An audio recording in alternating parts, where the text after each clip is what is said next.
Maqsad qanchalik muhim narsa ekanligini bilish uchun atrofingizdagi hech qanday maqsadi yo'q kishilarga boqing. Maqsad kuch beradi, g'ayrat beradi insonga. Intilib yashang.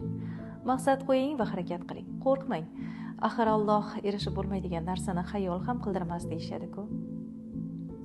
Yon atrofga ahamiyatli bo'ling. Xato qilishingizni kutayotganlar bor. Unutmang. Uzoqqa bormang. Daraxt ham boltaga aytgan ekan, meni chopolmasding-ku, lekin soping ham o'zimizdan-da deb. Shuning uchun diqqatli bo'ling.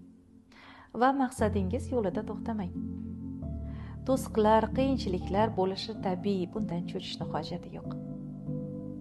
Faqat qiyinchilik paytida sizga yordam uchun cho'zilgan bitta muhabbatli va mehribon qo'l shu muvaffaqiyatga erishganingizda qarsak chaladigan ikkita qo'ldan yaxshiroq. Do'stlaringizga ham e'tiborli bo'ling.